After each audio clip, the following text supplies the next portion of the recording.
Iya.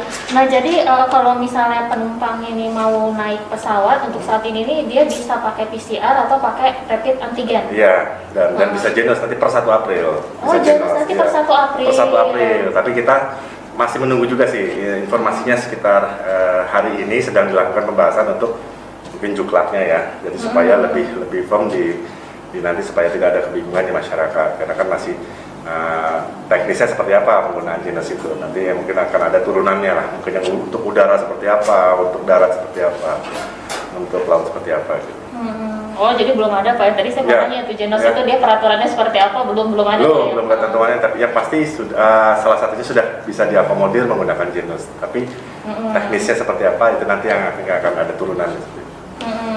Iya Pak. Nah kemarin itu Pak ada beberapa orang yang nanya sama saya gitu. Itu sebenarnya kalau PCR sama yang rapid test antigen itu berlakunya tuh dia bisa berapa hari gitu Pak? Kalau PCR itu atau itu bisa berlaku 3 kali 24 jam, 3 hari. Jadi kalau untuk yang swab, sarannya antigen itu 2 kali 24 jam, 2 hari. Gitu. Nah, kalau yang Genos yang saya pahamin itu di hari yang sama. Jadi kalau sebelum berangkat dia lakukan Genos gitu. Jadi hari itu jadi hanya untuk hari itu Genos itu. Karena nanti teknisnya tadi kita masih menunggu juga gitu. Iya teknisnya gimana? Apa di bandara atau di mana gitu? Kalau kita ngadop yang sudah ada di kereta api dan lain-lain itu kan kurang lebih gitu ya di hari yang sama gitu harusnya sama. Gitu. Nah kita dan 1 April pun masih uji coba, kita lihat juga nanti kan kelemahan kekurangannya seperti apa, keuntungannya seperti apa, dan itu menjadi evaluasi.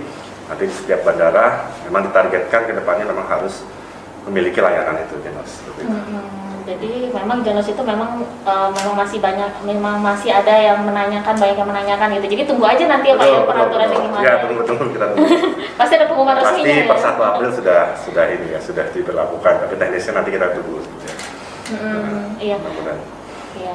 Nah, gimana sih Pak penerapan protokol kesehatan di Bandara Raden Inten Pak saat ini? Baik, jadi kalau untuk penerapan Bandara Raden Inten kita tetap sebagai pengelola bandara tetap konsisten ya Mbak ya, kita melakukan atau mengedepankan ada dua program utama kita yaitu biosafety dan biosecurity management, yang mana memang pendekatannya ada di 5 inisiatif utama kita, bahwa kita harus lakukan physical distancing, kita harus pastikan melakukan work protection terhadap seluruh pengguna jasa ataupun karyawan kita, lalu kita lakukan ada hygiene and sanitation facilities, kita ada kelengkapan, kita juga mengedepankan melakukan touchless processing, jadi kalau bisa semuanya sifatnya touchless gitu loh Pak.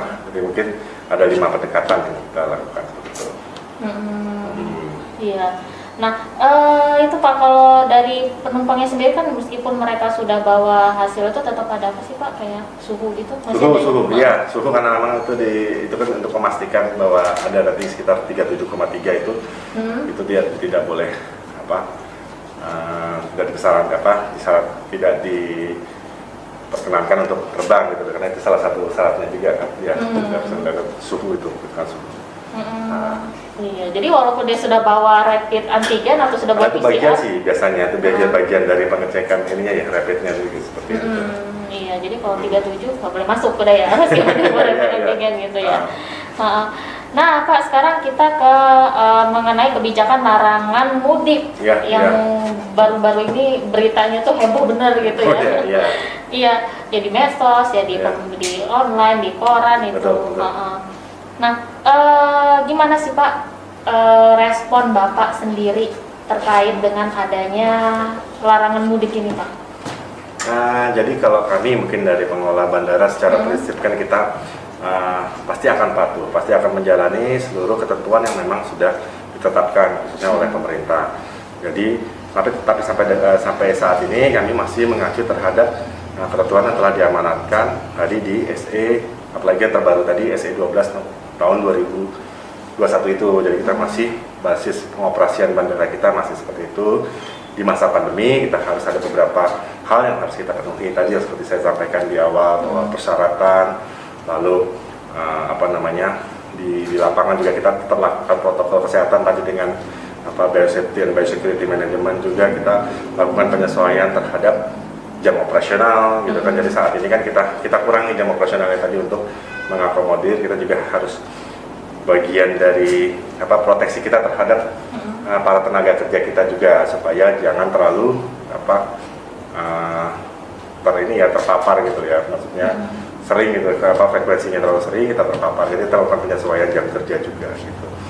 Seperti itu, jadi masih mengacu itulah protokol kesehatan kita.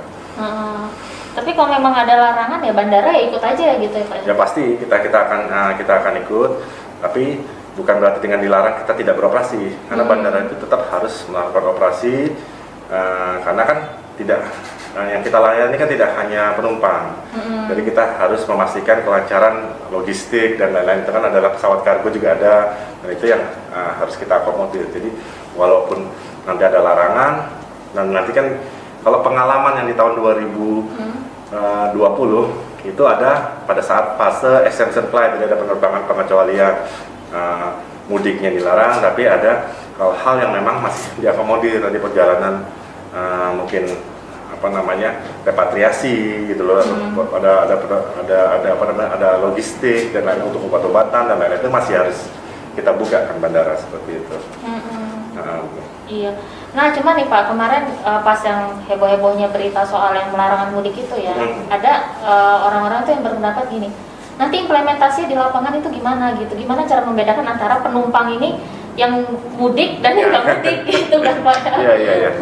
Jadi kalau itu sudah pasti sih nanti akan diatur di pasti nanti kalau memang sudah dipastikan itu akan ada larangan, pasti tentunya ada yang sifatnya peraturan ya yang akan keluar seperti itu, dan itu ya pasti semua teknisnya ada akan diatur di situ, siapa yang boleh mudik, siapa yang enggak, dan persyaratannya apa yang ketika dia misalnya contoh saya tidak mudik, tadi kan saya memang melakukan perjalanan dinas, nah itu mungkin nanti ada seperti ini pengalaman yang lama seperti itu. Jadi harus selama ini sih kita tidak mengalami kesulitan sih karena memang secara aturannya itu semua cukup bisa menjadi dasar kita untuk melakukan pembatasan pelaku perjalanan seperti itu. Iya. Oh jadi nanti kemungkinan pasti nanti ada peraturan tambahan ya Pak untuk membedakan. Ketika sudah pastinya kan nanti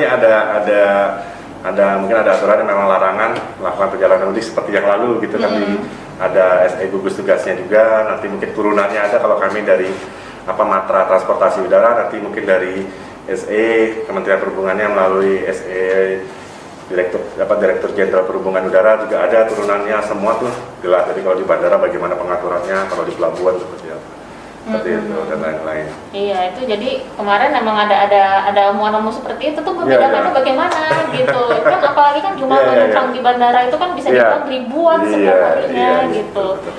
Nanti pasti ada persyaratan, ada teknisnya lah. Pasti ada ya. Pasti pemerintah juga sudah memikirkan itu Pak ya. Iya, kita kan melaksanakan proses atau menjalani suatu prosedur itu kan tidak mungkin tidak ada dasarnya kan. Jadi mau kita ini yang mudik ya, ini nggak bisa seperti itu. Jadi memang ada syaratnya, kalau memang dia tidak mudik karena pasti kan ada ketentuannya gitu, ada syarat-syaratnya. Kalau dinas mungkin nanti ada surat dinasnya gitu ya Pak ya. Mungkin seperti itu ya. Nah sudah, kalau dari bandara ini sudah ada koordinasi belum sih Pak dengan pihak maskapai terkait dengan kebijakan larangan mudik itu Pak? Jadi kalau untuk maskapai kita memang baru akan berkoordinasi, karena memang belum sesuatu yang pasti. Tadi memang ada edarannya, kan memang baru sifatnya pemberitahuan ya. Jadi kalau memang sudah ada surat edarannya ataupun surat keputusannya tidak boleh, itu baru mungkin kita akan komunikasi. Tapi kita sudah sejauh ini kan kita selama ini kita berkomunikasi terus dengan stakeholder kita, baik airlines, baik itu kantor kesehatan pelabuhan juga, kita selalu berkoordinasi, termasuk rencana implementasi JNAS yang akan kita lakukan koordinasi gitu, baik. Dan tapi kembali lagi kalau memang aturannya sudah clear, kita pasti akan lebih memastikan ini seperti itu. Iya, jadi nanti nunggu peraturannya ada, berarti dikoordinasikan dengan maskapai. Iya, karena kita nggak bisa tadi saya bilang melakukan atau merealisasikan suatu prosedur itu tanpa dasar gitu. Jadi pasti, dan alhamdulillah sih mungkin kalau di udara, kami di transportasi udara ini terus terus update dan memang itu selalu kita lakukan ke masyarakat juga, ke airline stakeholder kita juga, jadi supaya tidak saling punya persepsi masing-masing seperti itu.